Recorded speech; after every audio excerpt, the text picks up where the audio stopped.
नमस्कार प्रिय विद्यार्थियों, मैं डॉक्टर गजादान चारण, सह आचार्य, राजकीय स्नातकोत्तर महाविद्यालय सुजानगढ़, हिंदी साहित्य की इस कक्षा में आप सबका हार्दिक स्वागत एवं अभिनंदन। आज हम रीतिकाल के नामकरण एवं काल निर्धारण को लेकर के बातचीत करेंगे। बीए भाग द्वितीय के हिंदी साहित्य का प्रथम प्रश्न पत्र, इसमें रीतिकालीन साहित्य का इतिहास नाम से, रीतिकालीन काव्य के इतिहास नाम से एक पार्ट लगता है। उसमें कुछ अलग अलग खंडों में हम अलग अलग वीडियोज में बात करेंगे। ये ऑनलाइन कक्षा, आप सभी इससे जुड़े, इस वीडियो को ध्यान से देखें, सुने, साथ साथ में जो स्लाइड चले उनको भी ध्यान से देखेंगे तो आप रीतिकाल, उसके नामकरण एवं काल निर्धारण को समझ पाएंगे। आप जानते हैं कि हिंदी साहित्य के इतिहास को साहित्य इतिहासकारों ने 4 भागों में विभाजित किया: आदिकाल, भक्तिकाल, रीतिकाल एवं गद्यकाल, जिसको वर्तमान काल कहें। रीतिकाल है वो उत्तर मध्यकाल जिसको कहें। जैसे आदिकाल, मध्यकाल और वर्तमान काल यदि 3 भागों में हम विभाजित करते हैं तो मध्यकाल के 2 टुकड़े किए गए हैं। हिंदी साहित्य के विद्यार्थी सभी जानते हैं, आप द्वितीय वर्ष के विद्यार्थी हैं, इसलिए हमने बीए भाग प्रथम में पढ़ा था हिंदी साहित्य के इतिहास को। उसी कड़ी को आगे बढ़ाते हुए आपको समझना है रीतिकाल, उत्तर मध्यकाल, उसी का नाम रीतिकाल है। अलग अलग विद्वानों ने इसके नामकरण को लेकर के अपने अपने विचार प्रकट किए हैं। हमने पिछले वीडियो में देखा था कि साहित्य के इतिहास का जो नामकरण है वो साहित्य की प्रवृत्तियों के आधार पर किया जाना चाहिए। कुछ विद्वानों का ये मानना है, कुछ का ये कि बहुसंख्यक रचनाकार कैसे हैं तो उस व्यवस्था के हिसाब से भी नामकरण करते हैं। अलग अलग अपनी अपनी धारणाएं हैं, इसलिए विद्वान एक मत बहुत मुश्किल से हो पाते हैं। रीतिकाल के नामकरण को लेकर के भी 4 नाम हमारे सामने रहते हैं, जिनमें रीतिकाल, अलंकृतिकाल, कलाकाल और श्रृंगार काल, ये 4 नाम रीतिकाल के अलग अलग विद्वानों ने दिए। काल निर्धारण की दृष्टि से मोटा मोटी किसी में कोई विभेद वाली बात नहीं है। 1700 से 1900 विक्रमी संवत का जो समय है उसी को रीतिकाल का, उत्तर मध्यकाल का या अलंकृति काल का, कला काल का, श्रृंगार काल का, जो भी इस काल का नामकरण, इसकी हम चर्चाएं करेंगे। कौन से नाम की प्रासंगिकता कितनी है और उसके पीछे तर्क क्या है, और उस तर्क के साथ में दूसरे विद्वानों को आपत्तियां क्या है। 3 पार्ट में इसको आपको पढ़ना है। पहला तो नाम किसने क्या दिया और क्या समय निर्धारण किया, एक बात। दूसरा, जिन्होंने नाम दिया तो उन्होंने किस आधार पर, कौन सा आधार लिया, इस आधार पर वो अपना ये नाम देते हैं, न्यायोचित सिद्ध करते हैं, प्रासंगिकता उसकी सिद्ध करते हैं, अपनी बात को पुष्ट करते हैं। और तीसरा ये कि अन्यान्य विद्वानों ने उस नाम पर कौन से तर्क के आधार पर आपत्तियां जताई, और अंत में निष्कर्ष के रूप में हमें अपने आप को समझना है कि रीतिकाल का कौन सा नाम इतने विद्वानों की राय के बावजूद हम सिद्ध करते हैं, ये हमें देखना है। तो सबसे पहले शुरुआत करते हैं। पहला नाम रीतिकाल, जो सबसे अधिक प्रचलन में नाम है। ये नाम हिंदी साहित्य के प्रसिद्ध आलोचक रामचंद्र शुक्ल ने, आचार्य रामचंद्र शुक्ल हिंदी साहित्य का एक बहुत बड़ा नाम है। आलोचना की दृष्टि से रामचंद्र शुक्ल का कोई सानी नहीं है। रामचंद्र शुक्ल ने हिंदी साहित्य के इतिहास को जहाँ 4 भागों में विभाजित किया, पहला वीर गाथा काल, दूसरा भक्ति काल, तीसरा रीतिकाल और चौथा गद्य काल। उन्होंने इस उत्तर मध्यकाल को, जिसका समय उन्होंने 1700 से 1900 विक्रमी संवत का, ये 200 साल का जो काल है, इसको रीतिकाल नाम दिया। इसी काल को मिश्र बंधुओं ने, जो मिश्र बंधु विनोद नाम से उन्होंने पुस्तक लिखी, उसमें उन्होंने अलंकृति काल नाम दिया। अलंकार से अलंकृति बनता है, तो मिश्र बंधुओं ने अलंकृति काल या अलंकार काल नाम से इसको अभिहित किया। और इसका समय थोड़ा सा पहले, 1700 की बजाय उन्होंने 1681 यानी 19 साल पहले ले गए, आगे फिर 11 साल वापस पीछे ले आए, यानी 1681 से 1889 रामचंद्र शुक्ल ने 1700 से 1900 का समय दिया विक्रमी संवत का। इन्होंने 1681 से 1889 विक्रम संवत का समय दिया है। लगभग समान है। साहित्य की जो धाराएं, साहित्य के जो काल है, वो कभी एक ऐसा नहीं हो सकता कि आज से ये युग शुरू हो गया। साहित्य में परिवर्तन बहुत धीरे धीरे आते हैं, इसलिए कई सारे साल, 50 साल का फासला मिल जाता है उस प्रवृत्ति को आने में, कब उठती है और कब प्रभावी बनती है, वैसे नामकरण होता है। तो पहला नाम रामचंद्र शुक्ल ने रीति काल दिया, दूसरा मिश्र बंधुओं ने अलंकृति काल दिया, तीसरा रमाशंकर शुक्ल। रमाशंकर शुक्ल हिंदी साहित्य के आलोचक है, इतिहास पर काम किया। उन्होंने इसे कला काल नाम दिया। कैसे दिया, क्यों दिया, इसकी चर्चा तो हम आगे करेंगे। पहले मात्र मैं बताता हूं चारों नाम किस किस ने दिए, कौन सी समय सीमा रखी। रमाशंकर शुक्ल ने कला काल नाम दिया और 1700 से 1900 विक्रम संवत यही समय तय किया। तो रामचंद्र शुक्ल से ये समयावधि में सहमति रखते हैं, लेकिन नाम रामचंद्र शुक्ल ने रीति काल दिया, इन्होंने कला काल दिया। ऐसे ही मिश्र बंधुओं ने समयावधि तो लगभग समान ही है, मात्र 10-5 वर्षों का फर्क है, लेकिन उसको नाम को अलंकृति काल दिया। अगला आचार्य विश्वनाथ प्रसाद मिश्र और डॉक्टर श्याम सुंदर दास, ये दोनों विद्वान श्रृंगार काल नाम इस काल को देते हैं, क्योंकि ये भी दोनों बड़े आलोचक हैं, डॉक्टर श्याम सुंदर दास और आचार्य विश्वनाथ प्रसाद मिश्र। समयावधि इन्होंने भी 1700 से 1900 की ही मानी है, लेकिन इसको नाम श्रृंगार काल दे दिया। तो हमने 4 नामों की बात की। पहला रीति काल जो आचार्य रामचंद्र शुक्ल ने दिया, दूसरा अलंकृति काल जो मिश्र बंधुओं ने दिया, तीसरा कला काल जो रमाशंकर शुक्ल ने दिया, और चौथा श्रृंगार काल जो आचार्य विश्वनाथ प्रसाद मिश्र एवं डॉक्टर श्याम सुंदर दास ने। जब हम हिंदी साहित्य के इतिहास पर दृष्टि डालते हैं तो रामचंद्र शुक्ल के बाद बहुत दिनों तक, मिश्र बंधुओं ने तो पहले लिख दिया अलंकृति काल, लेकिन रामचंद्र शुक्ल ने उसको रीति काल नाम दे दिया। तो रीति काल नाम 1929 में उनका आचार्य रामचंद्र शुक्ल का इतिहास आता है। उसके बाद में बहुत समय तक रीति काल नाम ही प्रचलन में रहा, किसी ने कोई विरोध नहीं किया। लेकिन कालांतर में कुछ विद्वानों ने इसे श्रृंगार काल, कला काल, और दूसरे कुछ विद्वानों ने भी मिश्र बंधुओं से सहमति रखते हुए इसको अलंकृति काल या अलंकार काल नाम दिया। तो ये तब से विमर्श का विषय बन गया। जैसे भक्ति काल का नाम भक्ति काल ही है, सभी ने भक्ति काल मान लिया। भक्ति रचनाओं की प्राधान्य के कारण, उसकी प्रधानता के कारण, विपुलता के कारण भक्ति काल कहा। उसमें किसी तरह से कोई विवाद नहीं, मत वैभिन्य नहीं, विवाद तो नहीं कह सकते, मत वैभिन्य नहीं, इसलिए भक्ति काल को सभी ने भक्ति काल कहा। रीति काल में भी वैसा मामला था कुछ समय के लिए, लेकिन बाद में चल करके इसको श्रृंगार काल, अलंकार काल, कला काल, अन्य अन्य जो नाम दिए गए, तभी विमर्श का विषय बन गया। इसलिए हम लोग आज इस कक्षा में चर्चा कर रहे हैं, फिर विमर्श करना हो, ये नाम देने वाले लोगों ने किस तरह से अपने मत को जस्टिफाइड किया, कैसे उन्होंने तय किया कि हाँ, हम जो नाम दे रहे हैं ये नाम हमारी तरफ से सही वाले नाम है। तो रामचंद्र शुक्ल का जो मत रहा, उन्होंने रीतिकाल नाम दिया।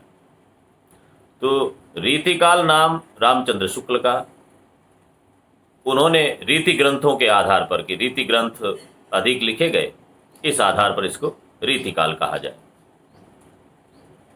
रामचंद्र शुक्ल ने तर्क दिया कि रीति ग्रंथों की बहुतायत है, बहुतायत में प्रणयन होने के कारण इसको रीतिकाल कहा जाए। तो ये समझना होगा कि रीति क्या है, आखिर रीति ग्रंथ से मतलब क्या है। हमारे विद्यार्थी जानते हैं, हमने जब इतिहास की कक्षा शुरू की थी, इन टर्म से का परिचय दिया था कि कौन कौन से पारिभाषिक शब्दावली के शब्द हैं जिनका अर्थ हमें देखना है। रीति का वैसे सामान्य अर्थ होता है कोई तरीका, शैली, ढंग, ढर्रा, एक प्रचलन में कुछ चलता रहता है, जैसे रीति रिवाज हम कहते हैं। तो ये जो समय है 200 साल का, इसमें साहित्य सृजन में भी एक तरह की एक शैली चली, एक परंपरा चली, एक तरीका चला। और वो तरीका ये था कि ये जो समय है वो कवि और आचार्य दोनों वाला समय है, सामान्य रूप से शांति वाला समय भी रहा, इसलिए कलाओं का बड़ा विकास हुआ इस काल में। तो इस समय में जो काव्य शास्त्र के अंग हैं, उनके गुण और लक्षणों को, उनके उदाहरणों को समझने के लिए रीति ग्रंथ लिखे गए। यानी काव्य के अंगों, छंद, ज्योतिष, निरुक्त, व्याकरण, अलंकार, इनको समझाने के लिए, इनकी विशेषता बताने के लिए ग्रंथ लिखे गए। जैसे कक्षा में शिक्षक पाठ्य पुस्तक पढ़ाते हैं, वैसे ही इन रचनाकारों ने, आचार्य थे, कवि और आचार्य दोनों है, तो आचार्य अपनी कक्षा में विद्यार्थियों को पढ़ाता है, उसी तरह से उन आचार्यों ने काव्य शास्त्र को पढ़ाने के लिए, काव्य के अंगों को पढ़ाने के लिए, उनके गुण और लक्षण को लेकर के ग्रंथ लिखे, इसलिए उनको लक्षण ग्रंथ कहा गया। लक्षण यानी कि जैसे आपको दोहा पढ़ाना है, काव्य का एक अंग हो गया, छंद है, छंद में से एक छंद अर्ध सम्मात्रिक छंद दोहा है। अब विद्यार्थियों को दोहा पढ़ाना है तो इन आचार्यों ने उस दोहे की विशेषताएं लिखी, दोहे के लक्षण लिखे, दोहे के पहचान के सूचक चिन्हों की बात की, और उन्होंने कहा कि भाई ये जो दोहा है ये अर्ध सम्मात्रिक छंद है, इनमें 4 चरण होते हैं, पहले और तीसरे चरण में 13-13 मात्राएं होती है, दूसरे और चौथे चरण में 11-11 मात्राएं होती हैं, अंत्यानुप्रास दूसरे और चौथे चरण में मिलता है। 4 चरण होने के बावजूद इनको 2 पंक्तियों में लिखने का रिवाज रहा है। इसके बावजूद इसका एक भीतरी गण विधान भी है, जिसे लय कह सकते हैं। इसलिए मात्र मात्राएं और वर्ण की गणना कर देने से छंद नहीं बन जाता, ये भी उन्होंने समझाया। ये लक्षण ग्रंथ जो लिखे हैं, रीति ग्रंथ लिखे हैं, उनकी बात कर रहा हूं कि कौन से ग्रंथों को रीति ग्रंथ कहें। तो मैं जैसे दोहे की विशेषताएं बता रहा हूं, ये विशेषताएं लिख करके उन्होंने कहा कि ये दोहा है जिसमें ये मात्राओं का विधान होगा, लेकिन फिर आपको ध्यान रखना है कि उसमें लयबद्धता भी होनी चाहिए, तभी छंद मुकम्मल हो पाएगा। यदि आपने दोहा लिखा रहीमन पानी राखिए बिन पानी सब सून, अब रहीमन पानी राखिए दोहे के पहले और तीसरे चरण के लिए मुकम्मल पंक्ति है, क्योंकि 13 मात्राएं हैं, दोहे के विषम चरणों में 13 मात्राएं होती हैं, लेकिन इसका एक आंतरिक गण विधान भी है, इसकी एक रिदम है, इसकी एक लय है। वो लय यदि टूट गई तो मात्राएं 13 होने के बावजूद भी वो दोहा नहीं हो सकता। विद्यार्थी इस बात को ठीक से समझें, क्योंकि बहुत से रचनाकार जो लिखने लगे हैं, हमारे कुछ विद्यार्थी रचनाएं लिखते हैं, उनको भी इस चीज को समझना है। जैसे रहीमन पानी राखिए, 13 मात्राएं तो हो गई, और दोहे की पहली पंक्ति भी इसको, पहला चरण भी इसको मानेंगे हम, पहला चरण है, रहीम का दोहा है। लेकिन यदि आपको ऐसे कर दें आप इसको कि पानी राखिए रहीमन, मात्राएं तो 13 की 13 है, लेकिन ये दोहे की पंक्ति नहीं हो सकती, दोहे का पहला चरण नहीं हो सकता, क्योंकि इसकी रिदम नहीं, इसका जो लय है वो बाधित हो गई। रहीमन पानी राखिए, ये गण विधान की दृष्टि से दोहा मुकम्मल है, लेकिन पानी राखिए रहीमन कर दोगे तो मात्रा 13 होने के बावजूद भी वो दोहा मुकम्मल नहीं है। ये रीति ग्रंथ का काम है, इसको लक्षण ग्रंथ कहते हैं, रीति ग्रंथ कहते हैं। इस तरह से इन रचनाकारों ने ये रचनाएं लिखी और इनका बहुतायत में प्रणयन हुआ, बहुतायत में इनका निर्माण हुआ, सृजन हुआ। इसलिए रामचंद्र शुक्ल ने इस काल को रीति काल नाम दिया, लक्षण ग्रंथों के कारण। यानी इसमें लक्षण और लक्ष्य दोनों ग्रंथ लिखे गए। लक्षण ग्रंथ कहते हैं जिसमें लक्षणों को, जैसे मैंने अभी दोहे के लक्षण बताए, और लक्ष्य ग्रंथ कहते हैं उन काव्य के अंगों को लेकर के उनके उदाहरण स्वरूप काव्य सृजित करना। तो जैसे दोहे के लक्षण बताना और फिर दोहों का निर्माण करना, दोहे लिखना, तो वो उदाहरण लिखने को लक्ष्य ग्रंथ कहते हैं। तो दोनों तरह के ग्रंथ लिखे गए जिनको रीति ग्रंथ नाम ही दिया गया, और आज भी रीति ग्रंथ के नाम से हम फिर काव्य के अंग का परिचय देने वाले जो ग्रंथ हैं उनको रीति ग्रंथ कहते हैं। इसे रामचंद्र शुक्ल ने इसे रीति काल नाम दिया। लेकिन इस काल पर जिन लोगों ने आपत्तियां उठाई, उनकी आपत्तियां क्या है? मैंने पहले भी आपसे कहा, हम नामकरण का तर्क पढ़ेंगे, तर्क के साथ आपत्ति, एक एक नाम के साथ में तर्क की बात हमने कर ली कि रीतिकाल नाम क्यों दिया, अब उस पर आपत्तियां क्या है उसकी बात करें। आपत्ति जताने वाले विद्वानों ने कहा कि उत्तर मध्य काल में मात्र लक्षण ग्रंथ ही नहीं लिखे गए, यानी जो उत्तर मध्य काल है, क्योंकि रीतिकाल नाम पर कोनो आपत्ति है, वो कोई श्रृंगार काल कहता है, कोई कला काल कहता है, कोई अलंकार काल कहता है। लेकिन उनका तर्क ये है कि ये जो उत्तर मध्य काल है हिंदी साहित्य के इतिहास का, इसमें मात्र लक्षण ग्रंथ या रीति ग्रंथ ही नहीं लिखे गए, अन्य प्रकार की रचनाएं भी हुई जिनको रीति मुक्त रचनाएं कहते हैं। जो काव्य धाराएं हैं 3, उनका भी हम आगे अध्ययन करेंगे। रीति मुक्त, रीति सिद्ध और रीतिबद्ध, 3 काव्य धाराएं चली। तो रीति मुक्त वालों ने तो रीति को माना ही नहीं, इसलिए इन विद्वानों का तर्क है कि इसको, एक ये तर्क हमारा आपत्ति ये है कि जब इसमें लक्षण ग्रंथ के अलावा भी रचनाएं लिखी गई हैं तो उनकी उपेक्षा हो जाएगी, उन कवियों की उपेक्षा होगी। आप तो मात्र रीति के नाम पर इस काल का नाम निर्धारण कर रहे हैं, तो इस काल में तो मात्र रीति ग्रंथ पढ़े जाएंगे, बाकी वाले हाशिए में चले जाएंगे, तो उनके साथ अन्याय होगा। इसलिए इन्होंने कहा इसे रीति काल नहीं कहना चाहिए, क्योंकि लक्षण ग्रंथ के अलावा भी रचनाएं इसमें लिखी गई।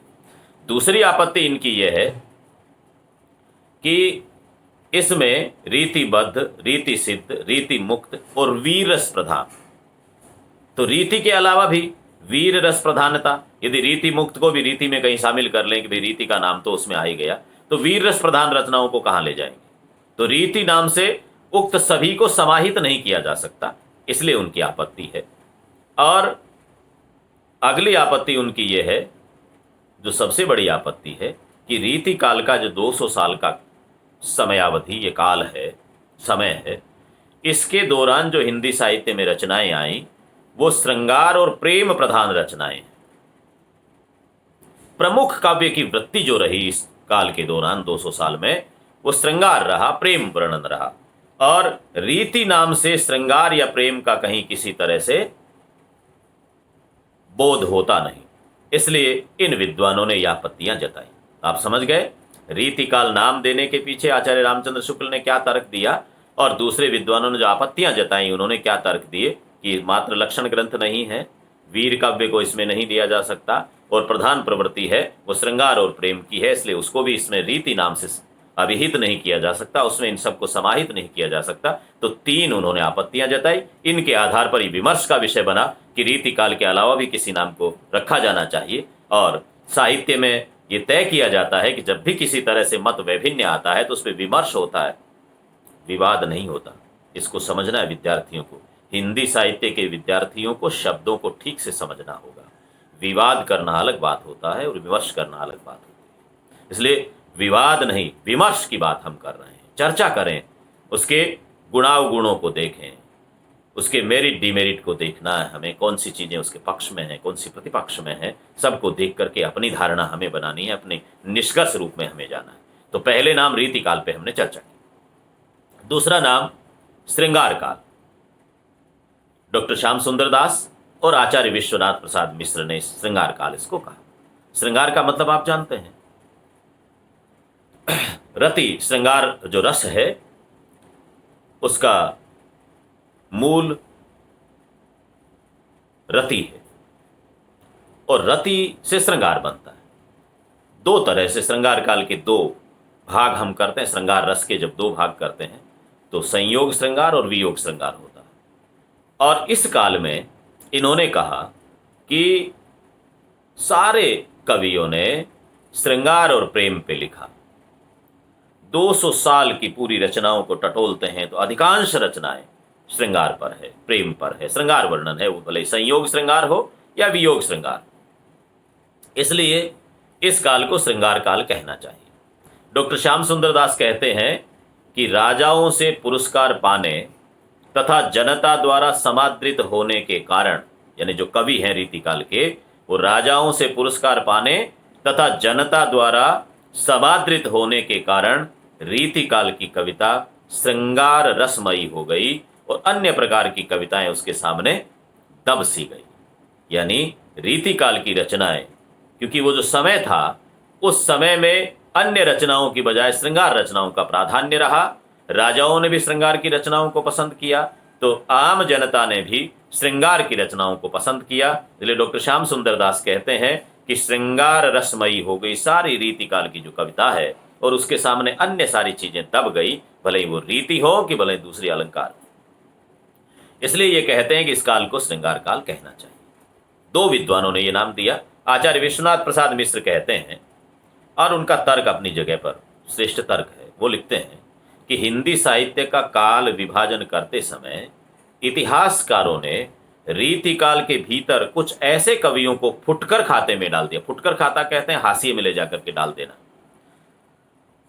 जैसे राशन की दुकान है तो वहां पर जो फिटकरी बहुत कम बिकती है तो फिटकरी को ले जाकर के कहीं डाल दिया, लेकिन फिटकरी का अपना महत्व है। गुड़ के कार्टून को कहाँ रखना है, चीनी वाला जो पात्र है उसे कहाँ रखना है, कौन से पात्र को कहाँ रखना है, ये तो उस दुकान वाले को देखना है, लेकिन किसी चीज़ की उपेक्षा नहीं की जा सकती। विश्वनाथ प्रसाद मिश्र कहते हैं कि हिंदी साहित्य का जब काल विभाजन किया गया तो इतिहासकारों ने रीतिकाल के भीतर कुछ ऐसे कवियों को फुटकर खातों में डाल दिया जो रीतिकाल की अधिक व्यापक प्रवृत्ति श्रृंगार या प्रेम के उन्मुक्त गायक थे। यानी ऐसे लोगों को जो सबसे उस काल की प्रमुख प्रवृत्ति के गायक, उन्मुक्त गायक, स्वतंत्र गायक, मस्ती में गाने वाले, स्वांतः सुखाय, उन लोगों को दूसरी जगह खातों में खतौनी कर दिया गया। इनमें घनानंद, आलम, ठाकुर, बोधा आदि जो रीति मुक्त रचनाकार हैं, जो प्रेम और श्रृंगार के उन्मुक्त गायक हैं, उनको अलग कर दिया। अतः रीति के उपविभाग का मार्ग संकीर्ण ही है। विश्वनाथ प्रसाद कहते हैं रीति के उपविभाग का मार्ग संकीर्ण ही है। इस प्रकार चाहे जिस दृष्टि से देखें, अलंकार काल और रीति काल नाम उचित प्रतीत नहीं होते। विश्वनाथ प्रसाद मिश्र कहते हैं कि मूल प्रवृत्ति श्रृंगार और प्रेम की है, उनको उपेक्षित करके दूसरे नाम देना कहीं उचित नहीं है। उन्हें हटाने की आवश्यकता है और उनके स्थान पर श्रृंगार काल नाम की स्पष्ट अपेक्षा जान पड़ती है। ये विश्वनाथ प्रसाद मिश्र ने तर्क दिए। तो दो तर्क हो गए, डॉक्टर श्याम सुंदर दास का और विश्वनाथ प्रसाद मिश्र का। फिर आचार्य रामचंद्र शुक्ल ने जिन्होंने रीतिकाल नाम दिया, उनके यहां पर भी रीतिकाल को समझाते समय जो रामचंद्र शुक्ल ने लिखा, विश्वनाथ प्रसाद मिश्र और डॉक्टर श्याम सुंदर दास कहते हैं कि रामचंद्र शुक्ल खुद इस बात को मानते हैं कि रीतिकाल के दौरान प्रधान प्रवृत्ति श्रृंगार ही रही, तो फिर वो श्रृंगार को क्यों नकारते हैं, नाम इसका श्रृंगार काल ही हो जाना चाहिए। उन्होंने कहा, रामचंद्र शुक्ल के मत को उद्धृत करते हुए वो लिखते हैं, रामचंद्र शुक्ल ने लिखा कि रीति ग्रंथों के कर्ता भावुक, सहृदय एवं निपुण कवि थे, जिनके द्वारा बड़ा भारी कार्य यह हुआ कि रसों, खासकर श्रृंगार रस और अलंकारों के बहुत ही सरस और हृदयग्राही उदाहरण अत्यंत प्रचुर मात्रा में प्राप्त हुए। रामचंद्र शुक्ल ने कहा कि रीतिकाल के जो काव्यकर्ता थे, ये बड़े भावुक, सहृदयी और निपुण कवि थे, और सबसे बड़ा काम इन्होंने ये किया, रसों यानी खासकर श्रृंगार रस और अलंकारों में बहुत ही शानदार, सरस और हृदयग्राही साहित्य इन्होंने लिखा। आचार्य शुक्ल के इस काल की काव्य पद्धति पर विचार करते हुए इस काल को रीतिकाल नाम देना स्वीकार किया। इसके साथ ही शुक्ल यह भी कहते हैं कि वास्तव में श्रृंगार और वीर इन दो रसों की कविता इस काल में हुई, परंतु प्रधानता श्रृंगार की रही। यानी रीतिकाल का विवेचन करते समय आचार्य रामचंद्र शुक्ल भी कहते हैं कि इस काल में श्रृंगार और वीर दो रसों की कविताएं प्रमुखता से हुई, लेकिन उनमें प्रधानता श्रृंगार की रही। तो विश्वनाथ प्रसाद मिश्र और डॉक्टर श्याम सुंदर दास कहते हैं कि जब रामचंद्र शुक्ल स्वयं स्वीकार करते हैं कि प्रधानता श्रृंगार की है, तो इस काल को श्रृंगार काल नाम क्यों नहीं देना चाहिए।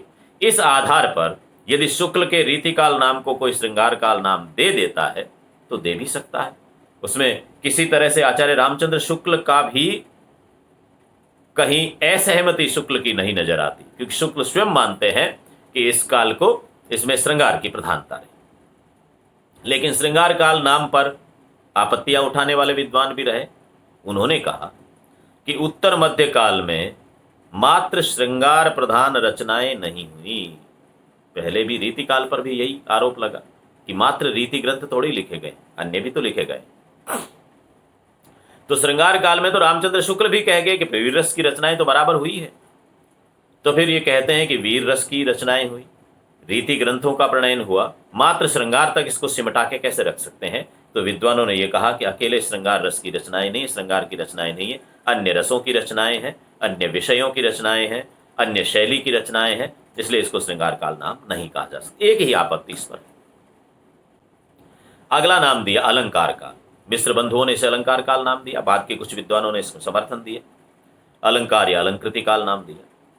और उन्होंने कहा कि इस काल के कवियों ने अलंकार ग्रंथों का प्रणयन किया, अलंकार के जो ग्रंथ हैं उनका प्रणयन हुआ, इसलिए अलंकार नाम इसको दिया। और अलंकार के ग्रंथ तो आप और हम सब जानते हैं कि इस समय तो अलंकारवादी आचार्य केशव जैसे रहे, जिन्होंने कहा जदपि सुजाति सुलक्षणी सुबरन सरस सुब्रत भूषण बिनुन विराज ही कविता वनिता मित। उन्होंने कहा कितने ही अच्छे घर की हो, कितनी ही सुंदर हो, सुडोल हो, लेकिन बिना गहनों के औरत अच्छी नहीं लगती, उसी तरह से बिना अलंकार के कविता अच्छी नहीं लग सकती, आकर्षक नहीं लग सकती, चमत्कारी नहीं लग सकती। इसलिए वो अलंकार को प्रधान मानते हैं, काव्य की आत्मा मानते हैं। इसलिए मिश्र बंधुओं ने इस काल को नाम दिया अलंकार काल, और उन्होंने कहा कि इस काल के कवियों ने अलंकार ग्रंथों का वर्णन किया। जो लक्षण ग्रंथ है वो अलंकार भी तो काव्य का एक अंग है, इसलिए वो लिखे, और अपनी रचनाओं में अलंकारों का बहुतायत में प्रयोग किया। केशव जैसे आदमी तो, जिनकी रामचंद्रिका को छंदों का अजायब घर कहा जाता है, और अलंकार को लाने के कारण जगह जगह अलंकारों का सायास प्रयास, सायास कहते हैं जानबूझ करके, कोशिश करके जो काम हम करते हैं। अनायास होना माने कि आप काम कर रहे हो, सिद्धि आ गई आप में और वैसे ही काम होता रहता है, अनायास कहते हैं। लेकिन कोशिश करके अलंकार लाना, तो रामचंद्र शुक्ल ने ऐसे काम किए जिसके केशव ने, इसलिए रामचंद्र शुक्ल ने कहा कि जबरदस्ती अलंकारों को थोपने का काम करके केशवदास कठिन काव्य के प्रेत बन गए हैं। यानी अलंकारों को जबरदस्ती कविता में लाने के कारण कठिन काव्य का प्रेत तक की संज्ञा उनको मिली है। तो ये अलंकारवादी आचार्य थे, इसलिए मिश्र बंधुओं ने कहा इस काल को अलंकार काल नाम देना चाहिए, क्योंकि अलंकार के इन्होंने ग्रंथ लिखे हैं और अपनी रचनाओं में बहुतायत में अलंकारों का प्रयोग किया। अलंकार काल नाम पर भी आपत्तियां आनी ही थी, क्योंकि मात्र अलंकार के ग्रंथ नहीं है, छंद के अन्य अंग, काव्य के अन्य अंग भी हैं। छंद है, व्याकरण है, ज्योतिष है, निरुक्त है, सब में लिखे गए। उसी तरह से काव्य की आत्मा रस को मानने वाले ज्यादा लोग हैं। काव्य की आत्मा के रूप में रस को सब जगह सहमति मिली है, अन्य लोगों का समर्थन मिला है। अलंकार को इतना समर्थन नहीं मिला, इसलिए दूसरे लोगों का विरोध था कि काव्य की आत्मा छंद नहीं हो सकती। जिस तरह से एक औरत यदि नैसर्गिक रूप से सुंदर है तो फिर वो गहने नहीं पहनेगी तो भी सुंदर रह जाएगी। इसलिए कविता यदि आपकी सुंदर है, सरस है, उसमें एक संदेश है, एक अपील है, लोगों के हृदय को छूने की ताकत है, तो अलंकार भले ही नहीं हो, कविता कविता हो सकती है। लेकिन औरत कुरूप है और उसको कितने ही गहने पहना तो सुंदर थोड़ी हो सकती है। जो सौंदर्य है पहले से, उसी को निखार सकती है। जैसे पहले से सुंदर है, उस औरत को गहने पहनाओगे तो थोड़ी और सुंदर हो जाएगी, लेकिन जो सुंदर है ही नहीं उसको सुंदर गहने थोड़ी बना सकते हैं। उसी तरह से कविता, यदि आपकी कविता सरस नहीं है, कविता अपील करने वाली नहीं है, कविता आकर्षक नहीं है, कविता में कोई संदेश नहीं है, तो फिर उसमें कितने ही अलंकार ले आओ, उससे कोई फर्क पड़ने वाला नहीं, वो प्रभावी नहीं हो सकती।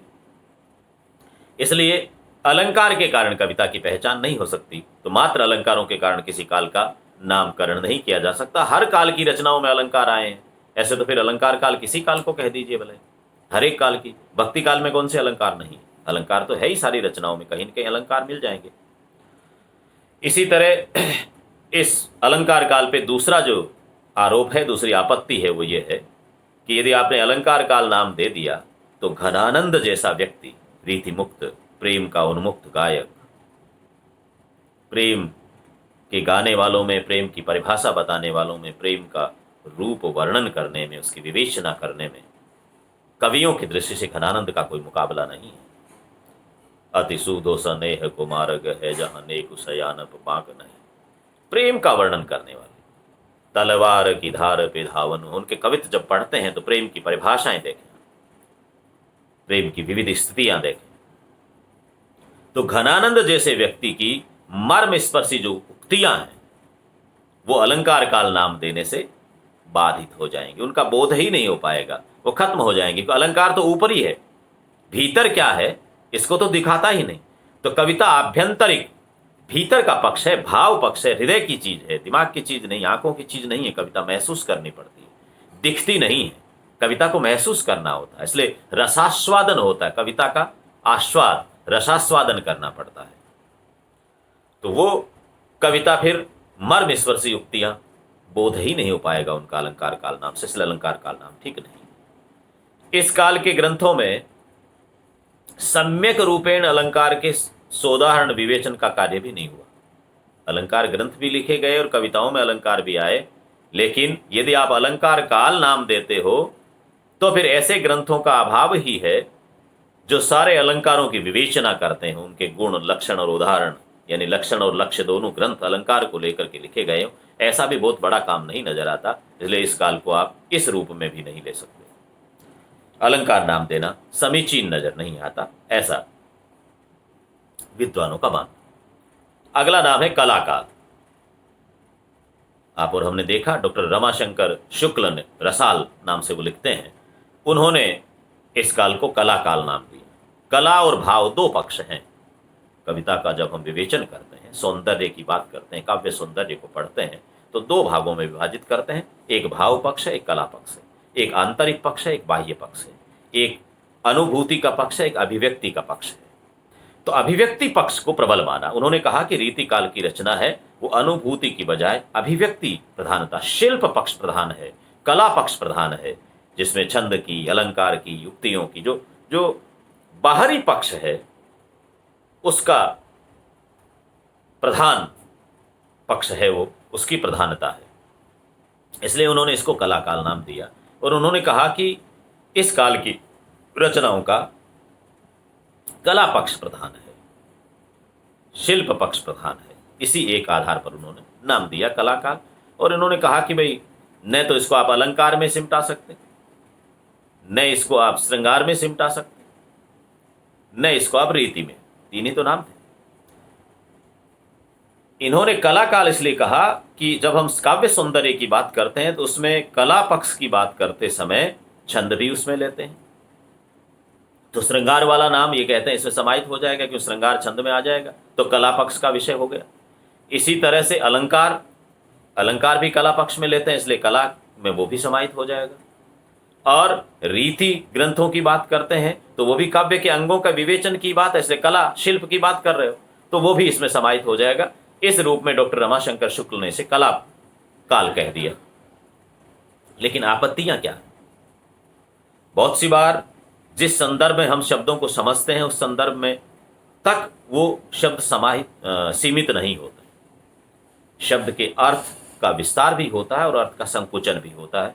ये भाषा, जितनी भाषाएं हैं दुनिया की, सारी भाषाओं में शब्दों का ये तरीका है कि शब्द कभी कभी अर्थ के विस्तार को प्राप्त होते हैं तो कभी कभी संकोच को प्राप्त हो जाते हैं, रूढ़ बन जाते हैं। हम शब्दों का विभाजन करते हैं तब पढ़ते हैं व्याकरण में इन चीज़ों को। तो कला काल नाम पर आपत्ति जताने वाले लोगों ने यहाँ से शुरुआत की। उन्होंने कहा कि इस काल की अनेक रचनाएं ऐसी हैं जिनका भाव पक्ष बहुत प्रबल है। गणानंद जैसे लोग इसमें हुए हैं, भूषण जैसे वीर रस के रचनाकार इसमें हुए हैं, जिनके यहाँ पर कला पक्ष नहीं, हृदय पक्ष प्रधान है, भाव पक्ष प्रधान है। शिवा को सराहूं के सराहूं छत्रसाल को, वो कहने वाला। हिंदू ने की चोटी रोटी राखी है सिपाही ने की, कांधे में जनेऊ रखे माला राखी घर में, वो जो लिखने वाले लोग हैं उनका भाव पक्ष कितना प्रबल है। इसलिए आप ये नहीं कह सकते कि इस काल की रचनाओं में कला पक्ष ही प्रधान है। भाव पक्ष की प्रधानता वाली रचनाएं हैं, उनकी उपेक्षा हो जाएगी, इसलिए इसको कला काल नहीं कहा जा सकता। दूसरा, जो दूसरी आपत्ति है वो ये है कि कविता का मूल तत्व तो उसका आंतरिक तत्व ही है, यानी भाव पक्ष ही है। उसे नकारना, भाव पक्ष को नकारना इस युग के कवियों के साथ न्याय नहीं होगा। भले ही कला पक्ष आपको कितना ही समृद्ध नजर आता हो, लेकिन किसी को ये कह दे कि तुम्हारा भाव पक्ष तो ठीक नहीं है, कला पक्ष बहुत अच्छा है, इसका मतलब कविता को पहले ही आपने नकार दिया। उन कवियों की उपेक्षा हो जाएगी, उनकी कविता को, उनके भाव को नकारा जाएगा, क्योंकि कविता को कला के लिए कोई पढ़ता नहीं है, कला पक्ष के लिए थोड़ी पढ़ता है। कविता तो भाव पक्ष का विषय है, आंतरिक विषय है। आंतरिक शांति देती है कविता, आंतरिक आनंद देती है कविता। इसीलिए तो दुखद से दुखद और करुण से करुण दृश्य को भी हम बार बार देखते हैं।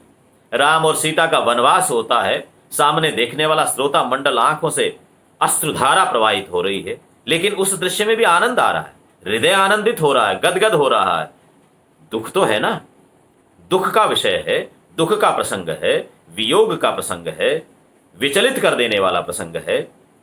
आपकी उसमें सहमति नहीं है कि राम और सीता को वनवास दिया जाना चाहिए, दशरथ के प्रति आपके मन में क्रोध के भाव भी आते हैं, उसके बावजूद उस प्रसंग को जब देखते हैं, पूरते निकषी रघुवीर वधु धर धीर दिए मग में टकते, चलती हैं सीता और राम साथ में, फिर पूछती हैं चलनु अब केती के पर्ण कुटी करी हूँ कितवे। ये जो बातें होती हैं वहां पर, ये देखते हैं तो बार बार देखने का मन करता है। यद्यपि वो कारुण्य दृश्य है, वो परेशान करने वाले दृश्य है, फिर भी आनंद की अनुभूति होती है। ये तो कविता की ताकत है। इसलिए भाव पक्ष को नकार करके किसी की कविता को ये कहा जाए कि उसका कला पक्ष प्रधान है, उसको कला काल नाम दे दिया जाए, तो उसके साथ न्याय नहीं होगा, स्वयं कवि के साथ न्याय नहीं होगा। इसलिए लोगों ने कहा कला काल नाम नहीं दिया जा सकता। अगला आरोप, अगली आपत्ति यह है कि इस युग के कवियों का उद्देश्य कला के लिए कला, ये कहीं जान नहीं पड़ता। ये भी एक विमर्श का, कला के लिए कला, कला में आप पारंगत दिखना चाहते हो इसलिए कला दिखा रहे हो, कला के लिए कला, ऐसा इस काल के किसी कवि का कोई उद्देश्य नजर नहीं आ रहा, इसलिए इस कला काल नहीं कह सकते। और अगला एक बड़ा सटीक सा तर्क ये है कि कला शब्द अपने आप में इतना वृहद और गूढ़ है। मैं आपको पहले कह रहा था, अर्थ का विस्तार और अर्थ का संकुचन। हमने कला को मात्र काव्य के सौंदर्य के संदर्भ वाली कला तक लाकर सिमटा दिया। कला में तो 64 कलाओं की बात होती है हमारे यहाँ। तो कला तो जीवन की कला अपने आप में, हर चीज को ये करने की कला, ये करने, तो कला जो शब्द है वो बड़ा वृहद शब्द है, गूढ़ अर्थ को समेटे हुए हैं।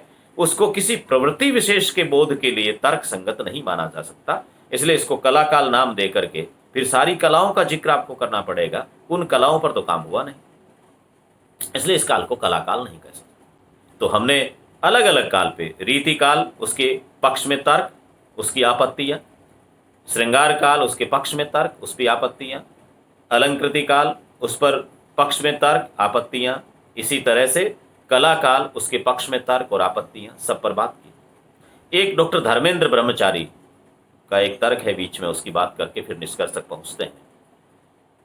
उन्होंने इस काल को हास युग कह डाला। एक ये नाम आया, लेकिन ये कोई ज्यादा चर्चा का वाला सा नहीं है, ज्यादा सोचा समझा तर्क नहीं है।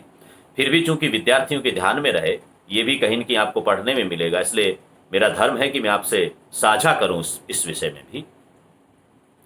तो डॉक्टर धर्मेंद्र ब्रह्मचारी ने इसको हास युग कहा। कंपटीशन की तैयारी करने वाले विद्यार्थी भी यदि वीडियो देखें तो वो समझ लें, लेकिन ये उचित प्रतीत नहीं होता। हास युग कहना कहीं उचित प्रतीत नहीं होता। कारण क्या कि रीति परंपराओं की स्थापना, शिल्प और शैलीगत विशिष्टताओं की दृष्टि से इस काल को हास का काल, संदेह का काल, डूबने वाला काल, ऐसा तो नहीं कहा जा सकता। क्या ह्रास हुआ? ऐसा तो कुछ हुआ नहीं, इसलिए इसको ज्यादा तर्क संगत नहीं माना जा सकता। इस काल के काव्य की इतनी विशिष्टताएं हैं जिन्हें हिंदी साहित्य के इतिहास में सदैव सम्मान दिया जाएगा। इसलिए डॉक्टर धर्मेंद्र ब्रह्मचारी का जो तर्क है हास युग कहने वाला, वो रास युग कहना किसी भी दृष्टि से ठीक नहीं है, इसलिए इसको नकारा गया। सभी विद्वानों ने इसको नकार दिया, वो अकेले ही हैं। इसलिए इस पर न तो इसके हमने पक्ष के तर्क की बात की है, न आपत्तियों की बात की, मात्र सूचना तक आपको दी है। अंत में हम निष्कर्ष की बात करें, क्योंकि विद्यार्थी को अपने उत्तर में निष्कर्ष भी लिखना है और जीवन में भी आपको सुनो सबकी करो मन की, ये वाला जो तर्क है उसको मानते हुए हमें अपनी धारणा तो बनानी है। इसने ये कह दिया, इसने ये कह दिया, इसने ये कह दिया, लेकिन हम क्या कहते हैं और इन सारी चीज़ों के बाद में हमारा दिमाग क्या कहता है, हमारी धारणा क्या बनती है, हम किस निष्कर्ष पे पहुंचते हैं, ये तो हमें होना ही चाहिए। तो ये जो इतनी चर्चा हमने सारी की, उनके बाद निष्कर्ष रूप में हम यहाँ तक पहुँचते हैं कि उत्तर मध्यकाल के लिए, हिंदी साहित्य के उत्तर मध्यकाल के लिए आज तक विभिन्न विद्वानों द्वारा सुझाए गए नामों में सबसे उपयुक्त नाम आज भी रीति काल को ही माना जा सकता है।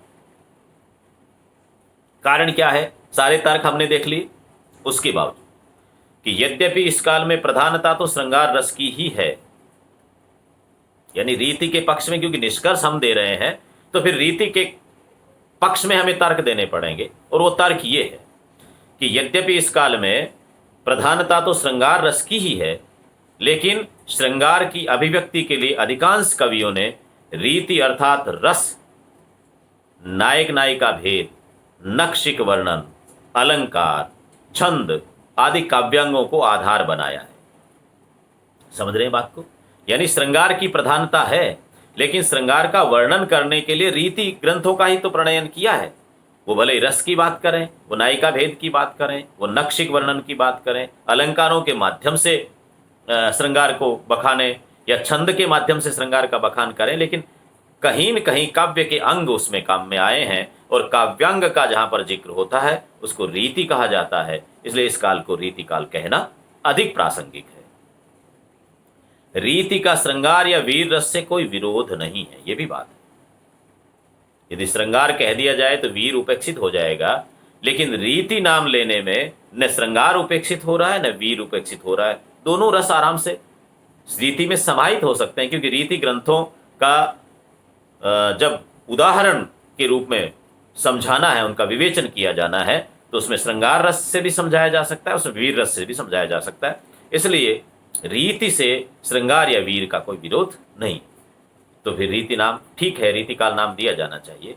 रीति के अंतर्गत रीति मुक्त रचनाओं को भी समाविष्ट किया जा सकता है, क्योंकि जब हम चर्चा करते हैं कि रीति काल की 3 काव्य धाराएं हैं, रीतिबद्ध जो रीति से बंधे हुए रहे, रीति सिद्ध जिन्होंने रीतियों को सिद्ध कर लिया, और रीति मुक्त जो रीति से हट करके भी चलते रहे लेकिन उसी काल के कवि हैं। तो फिर रीति मुक्त में भी रीति अपने आप में है। जैसे अनीति में नीति समाहित होती है, तभी तो अनीति का पता लगता है, नीति नहीं होती तो अनीति का पता नहीं लगता। तो रीति मुक्त, फिर रीति नहीं है तो मुक्त क्या है फिर?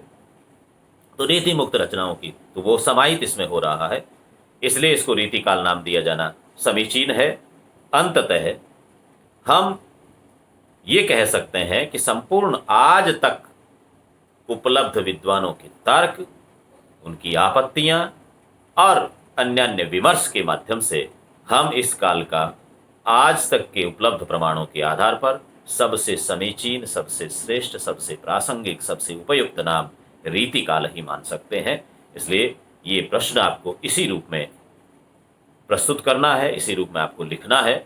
विद्यार्थियों से मैं निवेदन करूंगा कि पढ़ाई करते समय सारी चीज़ों को नोट करें, लिखना, इसकी आदत आप डालें और अपने नोट्स तैयार करें। जहाँ कहीं भी आपको लगता है कि किसी विषय को ठीक से समझना है, कहीं कोई आपको संशय की स्थिति आती है, तो आप हमसे बात कर सकते हैं और अगली जो कक्षा होगी उसमें आपके उस संशय का, आपकी जिज्ञासा का शमन किया जाएगा। पुनः पुनः आप सबके प्रति धन्यवाद। अपने आप का ध्यान रखिएगा। बहुत बहुत धन्यवाद।